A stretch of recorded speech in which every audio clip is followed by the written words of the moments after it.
Chapter 3. Now the serpent was more subtle than any beast of the field which the Lord God had made. And he said unto the woman, Yea, hath God said, Ye shall not eat of every tree of the garden? And the woman said unto the serpent, We may eat of the fruit of the trees of the garden, but of the fruit of the tree which is in the midst of the garden God hath said, Ye shall not eat of it, neither shall ye touch it, lest ye die. And the serpent said unto the woman, Ye shall not surely die, for God doth know that in the day ye eat thereof, then your eyes shall be opened, and ye shall be as gods, knowing good and evil. And when the woman saw that the tree was good for food, and that it was pleasant to the eyes, and a tree to be desired to make one wise, she took of the fruit thereof, and did eat, and gave also unto her husband with her, and he did eat. And the eyes of them both were opened, and they knew that they were naked, and they sewed fig leaves together, and made themselves aprons.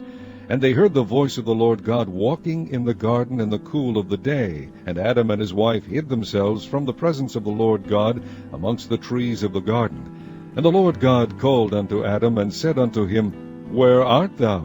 And he said, I heard thy voice in the garden, and I was afraid, because I was naked, and I hid myself.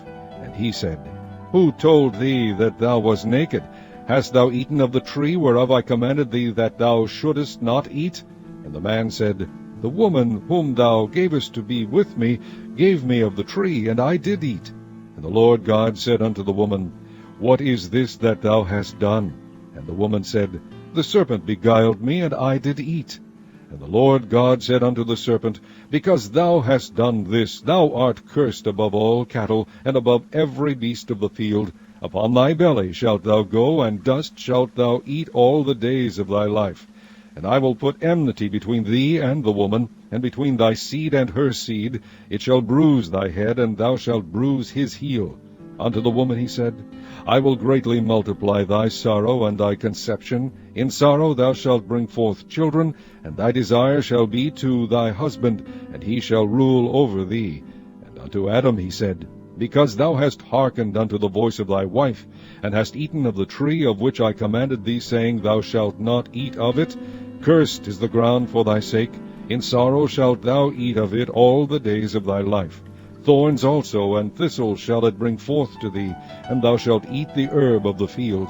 In the sweat of thy face shalt thou eat bread, till thou return unto the ground, for out of it wast thou taken, for dust thou art, and unto dust shalt thou return. And Adam called his wife's name Eve, because she was the mother of all living. Unto Adam also, and to his wife, did the Lord God make coats of skins, and clothe them. And the Lord God said, Behold, the man is become as one of us, to know good and evil. And now, lest he put forth his hand, and take also of the tree of life, and eat, and live forever. Therefore the Lord God sent him forth from the Garden of Eden, to till the ground from whence he was taken. So he drove out the man, and he placed at the east of the Garden of Eden cherubims, and a flaming sword which turned every way, to keep the way of the tree of life.